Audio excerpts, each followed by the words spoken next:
See him a beast when he hear that sound like yeah, beat on the beat when he hear that sound like woo. Yeah, bitch on the champ, only need one round like yeah, me, I'm a G-Ring. Introducing 8-1 professional fighter, a UFC fighter, if I may. Tough 29 alum, Mr. Dan, the determined Argueta. Dan, my man, thank you so much. How you doing? Good, man. Thank you guys for having me on. I haven't, really done an interview in a while. Kind of stayed on radio silence, and yeah. I've been posting on social media, but I haven't talked to anyone. So, well, let's address the elephant in the room. You're injured. Well, I guess you're not injured. You're recovering from an injury. Why don't you just start out by telling us what injury did you have surgery on? What was the surgery? Yada, yada, yada. So I was actually dealing with some shoulder issues the last 5 fights. Yeah.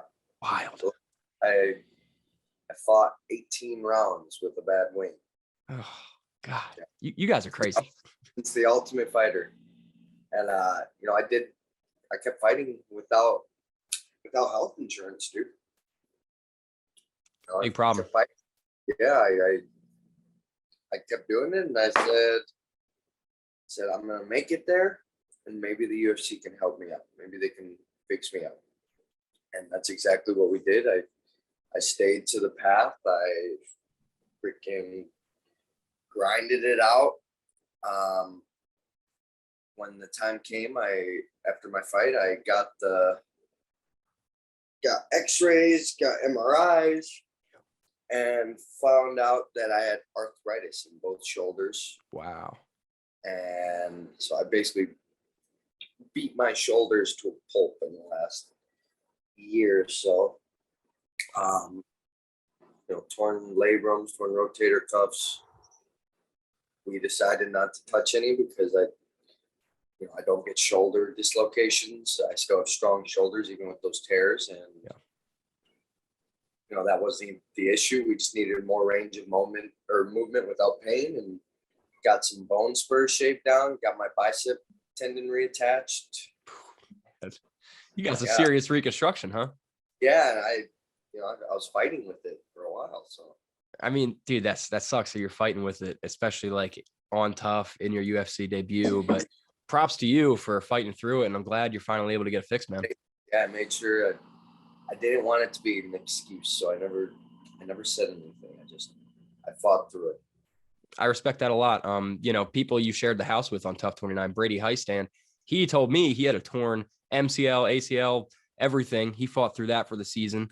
And then oppositely, if you remember Miles Hunsinger, who was on your season, he left the show for an injury, and he's 0-1 outside of the promotion since. So it goes to show, sticking around, having the balls to tough it out, man, it pays out in your guys' favor. Yeah, it does. I'll say this, I'm not the only one that does it. Yeah. A lot of us have to do it. A lot of us deal with those things, I don't know a fighter who has gone into a fight without any bumps and bruises. That's what I was just going to say.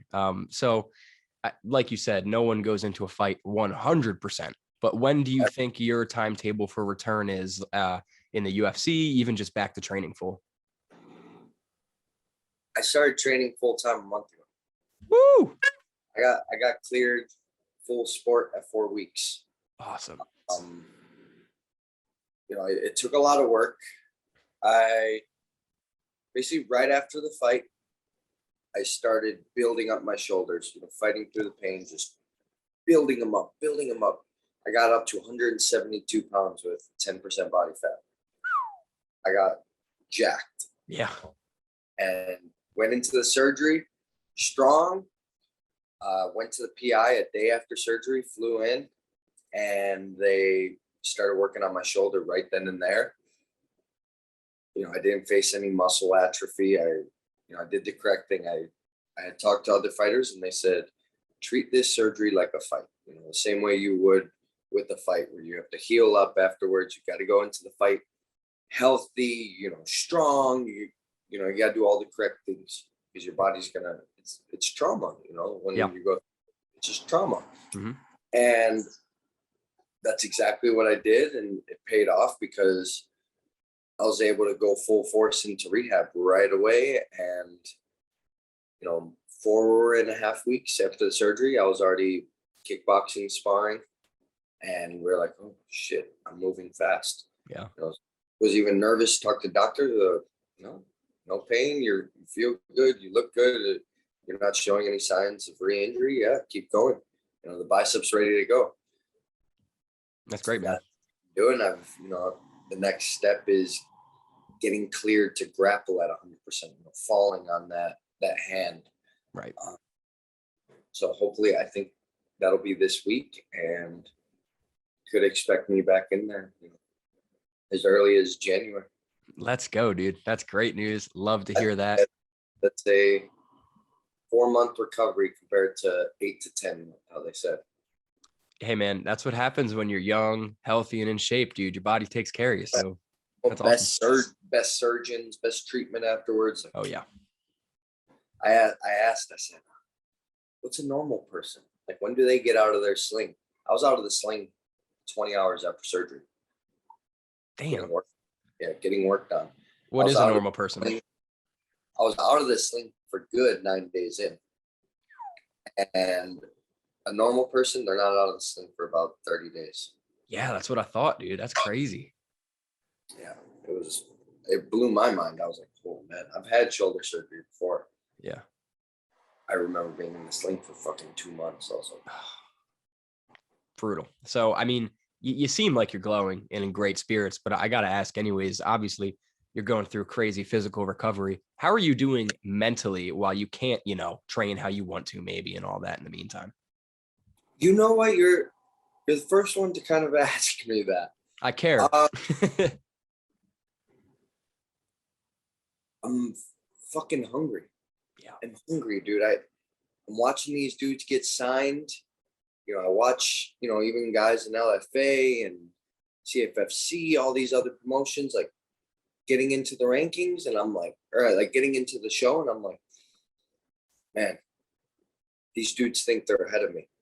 They already forgot about me because I haven't been on the scene. I would have fought by now. Yeah. If you compared it to my last year's schedule, I fought 5 times in 365 days. Yep. I would have fought by now.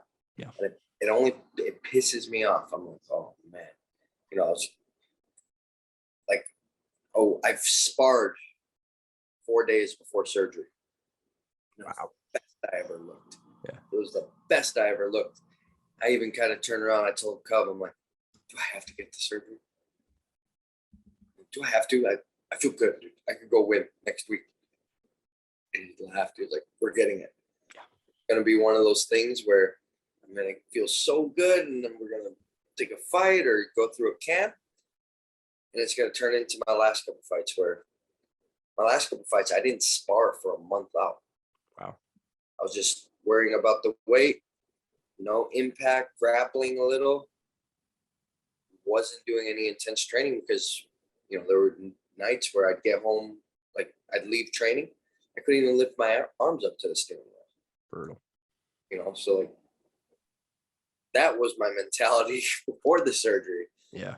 And now, I'm starting to go full force. I was just telling all my coaches today, like, I'm feeling dialed in. Last week, we kind of all had the discussion about getting me in there in January. And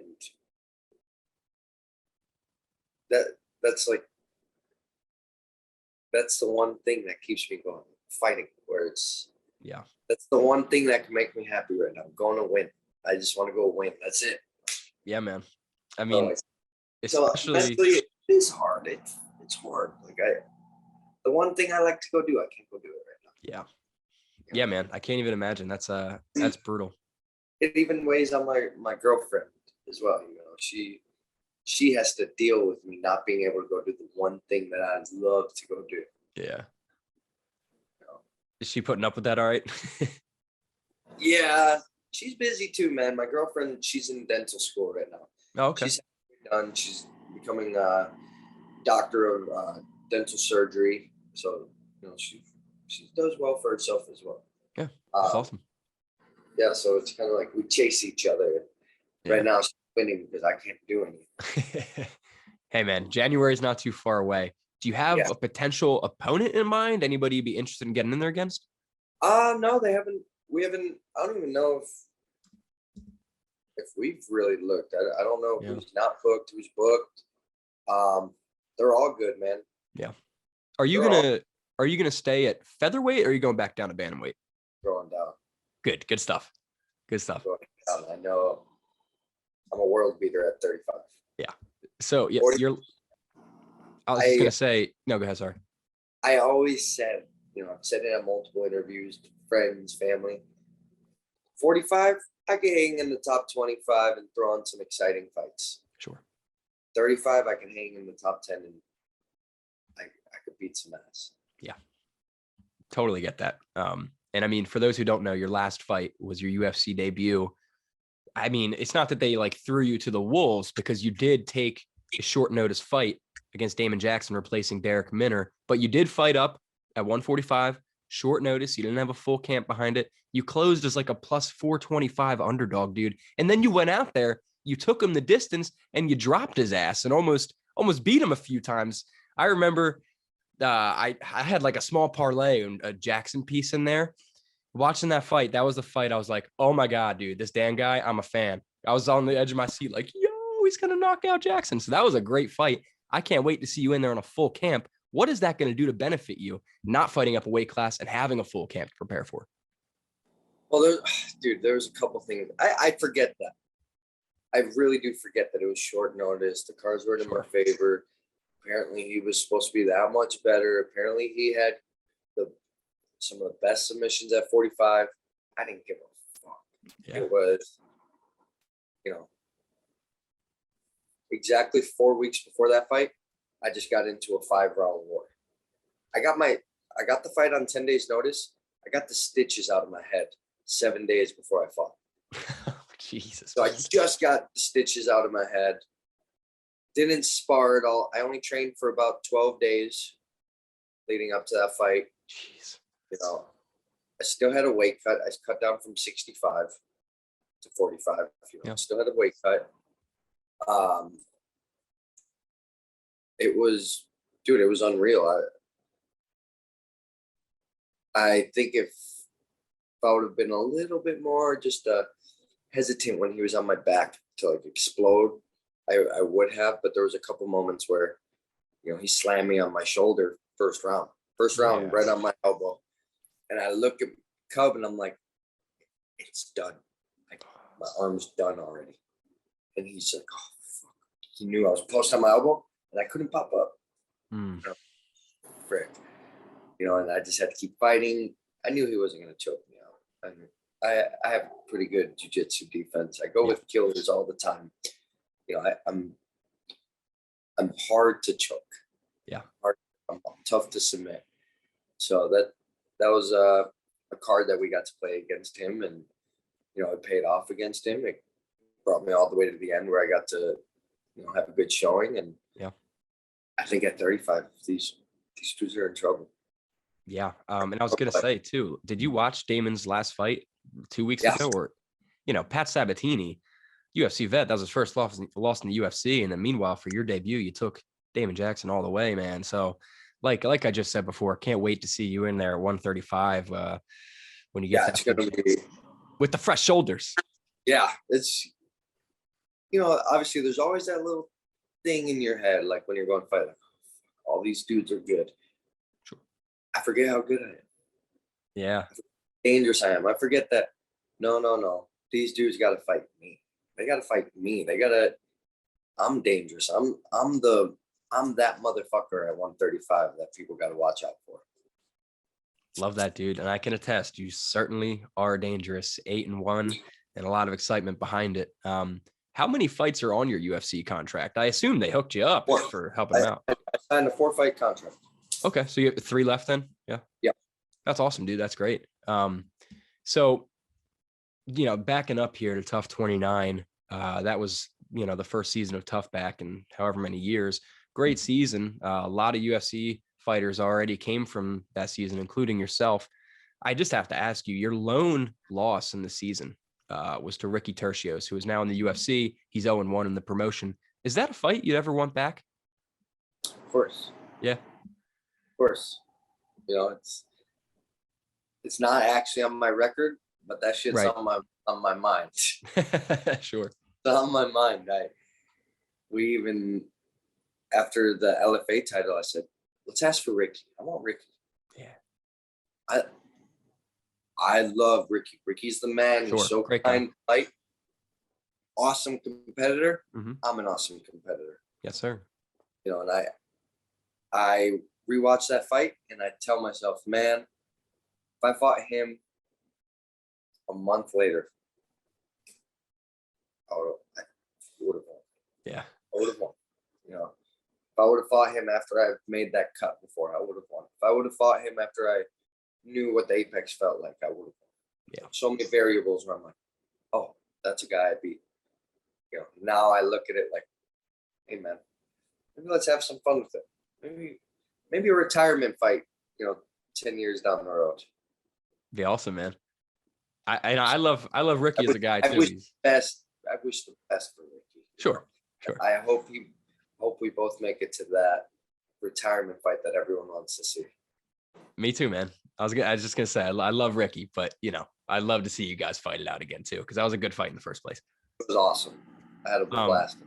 So, you know, Tough 29, obviously we don't need to get into it too much, but I just got to ask, you know, I've talked to Brady, I've talked to Petrosky, great guys. What was your experience like in that house? Was that something you loved? You hated? A little bit of both? I know you were on Team Ortega. Yeah. Was that great experience training with Brian? Let's just tell me a little bit about your house experience. I trained with Brian for about a year leading up to it. Oh, okay. Yes, that was actually my first year living in California. Okay. And you know, it worked out because he ended up becoming one of the coaches. I called it. I knew he was going to be the coach. Yeah. You know, I was applying. I started applying in November. You know, waited all the way until March. I'm like, what's going on? Am I on there? Like, who are the coaches? They haven't announced anything. And I'm thinking of all the ideal matchups. And I'm like, bet you Brian's one of the coaches. I text him. I'm like, hey, are you coaching Tough? He's like, no, why? And I'm like, well, I'm waiting to see if I'm getting on. He goes, oh, yeah, how'd you know? And I was like, I knew it. That's great, man. So it worked out. You know, we went on to there. We trained. I got to train for about a month with him before it, with just the expectation of, that's all we expected. Let's win the fucking show. Let's get my career started. And then once we got in the house, you know, that was my first time at 35 in 12 years. Wow. Since I was 16. Yeah. I was like, you know, that shit took some miles. Yeah. Leading up to the show, I ran close to 600 miles. About 3-4 months. Just to, you know, burn the extra calories while I was training. You know, that's another reason this gets exciting to like fight again in January. I'm like, oh, the grind. It's that piece that's missing where I'm like, I'm doing all the training right now, but that little bit of extra and to see my body get down to 35, that little bit of extra that no one knows that I have to do and put up with to go fight. You know, it makes it exciting. But back to your question, it was an experience I needed. I needed the Ultimate Fighter. You know, coaches like Greg Jackson always told me there were a couple of things. For me to go down to 135, it's got to be exciting. And that was exciting for me. Yep. And that, you know, to take that house and the experience, take it lightly. Take it lightly because that's one of the coolest things you'll ever, you know, be a part of. It's going to be stuck there forever. People will always talk about it. Yep. And that's what I tried to do. It was tough after I lost, but even before it was like, I tried to soak it all in. Like, oh, I'm doing this. Like, this is a small group of people that get to do this. And their story continues afterwards. And Yeah, man. it was special. It was really special. The more I look back at it, I'm like, man, I needed that. You know, people always tell me, or Greg told me, it's the ultimate fighter is supposed to be a vehicle for your career. That's it. It's just supposed to get you to point A to point B. That's exactly what it did to me. It showed me the lights, the arena, showed me the caliber of opponents that are, you know, exactly where I am. Like, it was good, man. I needed it. So speaking of Greg Jackson, are you training at Jackson Wink currently? Yeah. I go back for all my camps. I know you travel a lot for your camps. So do you prefer that than staying at one place? Yeah, you know why? You say, you know why? Yeah, it's hard to get comfortable when you do that. Yeah, and I was gonna say you get a lot of diversity in skill sets too. You don't get complacent, you know. I went back 3 weeks after surgery, and I was working with him. I was like, Coach, what do I gotta work on? And he goes, well, Dan, in the last 5 years, I've given you about 15 things to work on. Have you mastered any of those things yet? And I was like, no. He goes, okay, well, those are all your things you got to work. That's great. Shit. So now I'm back and I'm working those things, like thinking like that, not put more shit on my plate. I want more. No, I have all the tools already. He gave me all the tools. Yeah. Now it's time to put the work. You know, when I go back there, it's a different feeling when I'm training in New Mexico because, I'm living up in the mountains, in a cabin with a training partner, 2 training partners in this cabin, going to practice in the morning, coming back, relaxing, having lunch, going back to train all night, getting back to the cabin, throwing on headlamps, doing 8-mile runs up there at 8,000 feet elevation, pitch black with just the stars. That's a camp, man. That's cool. That's how I win. Like I tell people, I win in New Mexico. I could do all this fancy shit out here in California, working with my mentor, Cub Swanson. He puts me through it, tells me what I need to do to have Dan's successful life, whether that's fighting, nutrition, family, my relationship, finances, whatever. If I have a question and I ask him, he's going to do his best to give me his best answer. So that's what I have when I'm not in camp. Whatever questions I have, if I need a person to ask, I'll ask him and he'll give me his best answer, and I can take it how I want, put it into my life how I want it, and ride like that. And that's when I'm not in camp. Yeah. I'm not in camp, getting all these answers, the amount of training we do. I'm not in camp, but I'm still training 6 hours a day. Sure. I'm not in camp though. So when people hear that, they're like, what the fuck? What else do I have to do? I don't got a fucking job. My job's to get really good at this one thing. Yeah, you're a pro fighter, man. That's all. Get really good at this one thing and do my best. Like I said, at 45, I can be prepared to fight next weekend. Sure. But at 35, it takes that extra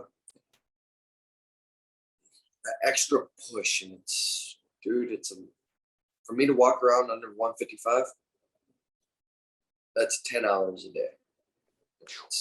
It's tough. 10 hours, 2 5-mile runs on top of training for 6 hours. Brutal, man. But hey, you're a killer at 135, so it's worth it.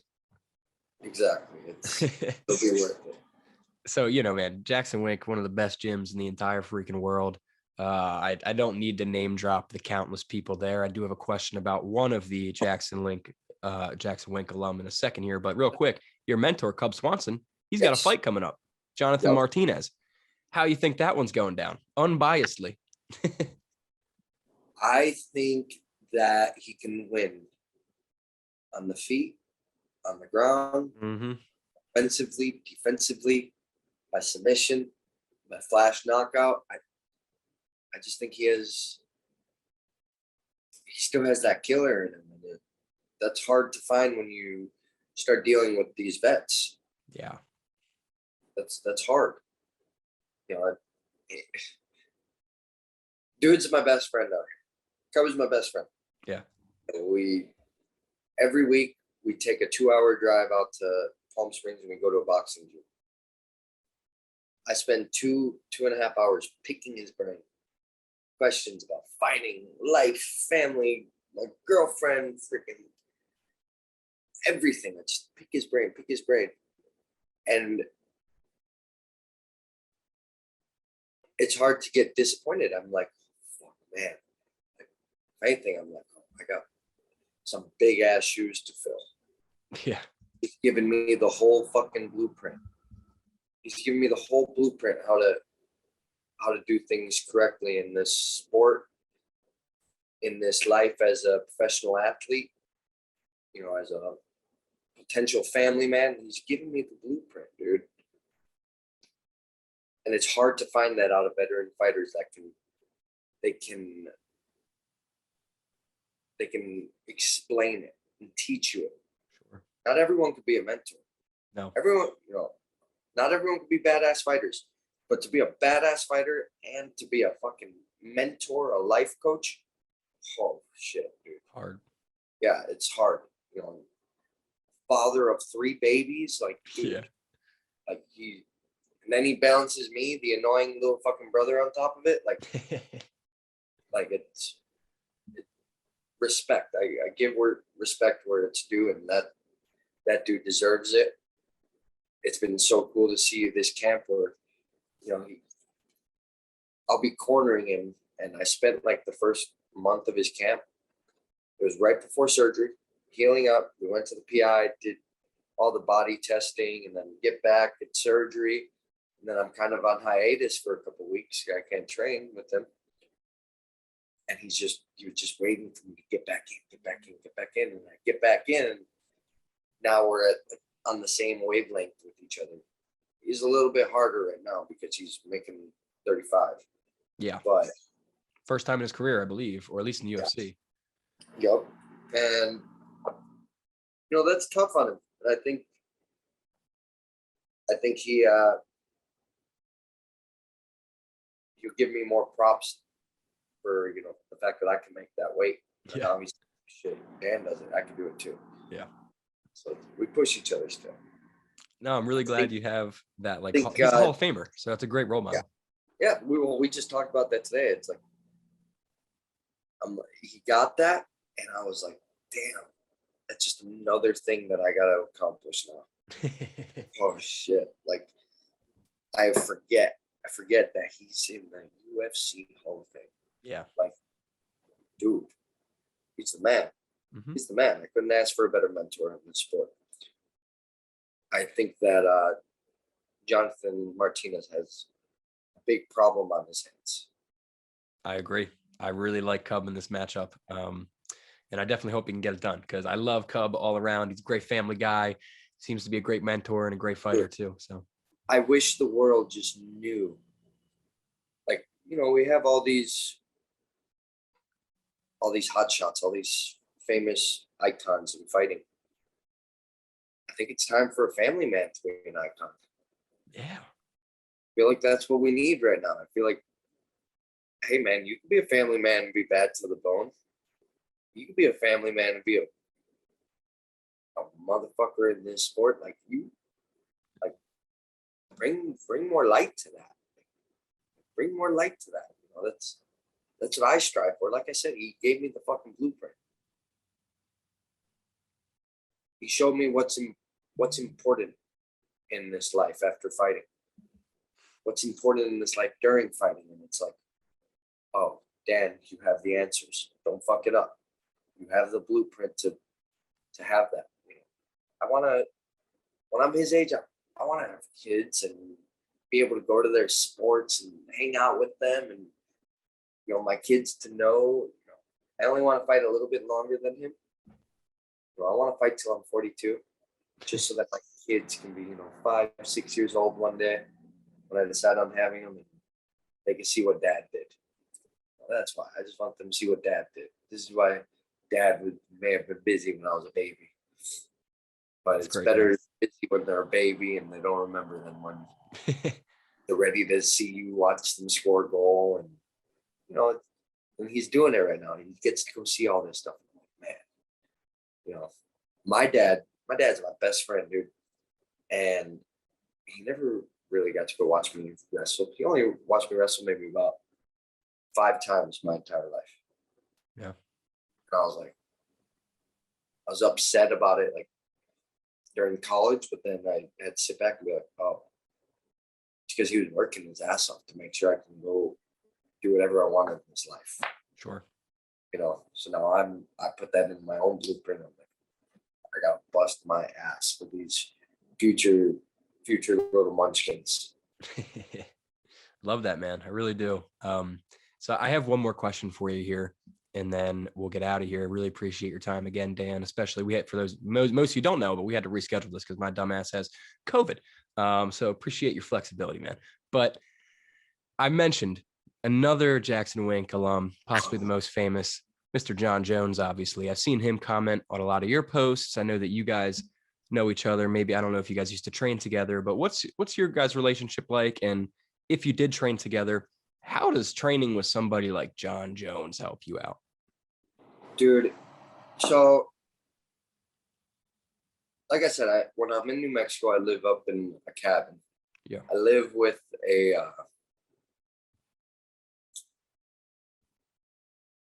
old, I shouldn't say old like that. It was just his birthday. But he's a veteran special forces guy from the Army. He's friends with Coach Jackson. They were each other's best men in their weddings. That's who Greg actually hooked me up with years ago when Ray Borg fought Demetrius Johnson. Yeah. I was about to come back out to California, and Greg Jackson said, no, you're staying. I talked to Cub. You're going to live with my friend. I was like, your friend? I'm like, yeah. He's like, Dior, you ever met him? And I was like, ooh. And he introduced me to this like dad that trains at the gym. And I'm like, this guy? I'm like, I've known him for a year. I've seen him here all the time. Well, that guy is a brown belt under Hoist Gracie. He should be a black belt. He just missed promotions, but legit martial artist. You know, used to be a full contact kickboxer back in the day, on top of being in the military for that long. Still trains special forces guys. He's actually the guy who trains John Jones in shooting. Okay. That's who I live with out there. That's awesome, man. The guy who corners me and brings me my fights. He's such a big part of my life. You know, even my family, they take him in as family. You know, the guy's like he's like my eyes and ears. He's like my dad away from dad. When I'm in New Mexico, that guy knows everything I'm doing, what I'm eating, everything. And he started training John Jones in shooting. And, you know, there was a couple times where actually I got to go into John's small sessions. Okay. And man, that guy is just a fountain of knowledge when it comes to fighting. Yeah. You know, when I got to train with him for a little bit, I was like, what the hell? Like, it blew my mind. I was like, damn. That's why he's the best. That's the GOAT right there, man. That's why he's the best, dude. Yeah. So I can appreciate that. And, you know, I would just like to see John on top. Yeah. I just know what he's capable of, you know. I think he's like with all of his skill sets, lethal, non-lethal, dude's the Achilles of our time. You know, we get to see that, what's going to be in history books. We get to see that, you know, and I get to speak with him and, you know, get advice and see what he's up to on the side. And it's like, damn, I just want to see him on top. He's capable. Well, hopefully he's got that heavyweight debut coming soon and he can get right back on top, man. Yeah, he looks big, man. He looks big. Yeah. So he looks sharp. Dan, we have about 2 minutes left because my cheap ass doesn't buy the pro version of Zoom, or else we get kicked out of here. Okay. So I just want to give you an opportunity real quick before we get out of here. you're going to have a lot of eyes on you as you return. You already have a lot of fans and supporters out there. You have your friends, your family, your different gyms across the country. What do you have to say to all your supporters and the eyes on you? The mic is yours. Dude, first off, like, I wouldn't be in this position without my lovely girlfriend. She's an angel. She has done so much for me. I always joke around with her and tell her that all these lights and interviews, they wouldn't know where to aim. They wouldn't know who to talk to if it weren't for her. You know, she believed in me. We've been together since my first amateur fight. Wow. Yeah, a trooper. She believed in me all the way to my foot in the door at the UFC, and my first loss. And now it's like she just wants to see me go out there, and she knows that I'm talented. She wants the world to know that, and to know, and that gives me chills. She just wants that. Yeah. My family, they're my biggest fans. They love me so much, no matter what I do. That's so nice, especially because, I have immigrant parents, that are successful. And then they see me doing this in one of the top sports organizations on the planet, like badass. Yeah. And then all my mentors, my team, I thank them for pushing me, for saying the correct things to me, and to, they never blow smoke up my ass. It's always, they tell me how it is, and that's what I need in my life. And I'm lucky for that. I'm lucky for that. I still feel like that 1-0 amateur that my girl met that sucks at fighting. I still feel like that guy every day. And to know that I've surpassed that quite a bit, it feels good, because it's all thanks to all those mentors and coaches and teammates and training partners and friends that kept me humble, kept me honest. So that's great, man. And you don't need to feel like that 1-0 amateur anymore, because you're freaking 8-1 in the UFC and ready to make a splash come January. Dan, thank you so much for your time, dude. I really appreciate it. I'm looking forward to seeing you back in there. I appreciate you guys having me on. And I hope we do this more often. I hope we can get together some sort of segments, dude. Hell yeah, dude. I just want people to know I'm normal. I'm normal. I like to fuck around. I like to laugh at stupid shit. I always tell people, if you see me in public, come up to me, say hi. I don't bite. Yeah. I don't miss an opportunity to smile. That's the best perspective to have, man. And I'll link all your stuff below so people can come follow you and follow you being a normal human. But Dan, got to get out of here because my thing's about to expire. Thank you so much. We'll definitely do it again. And thank you, brother. Thank you.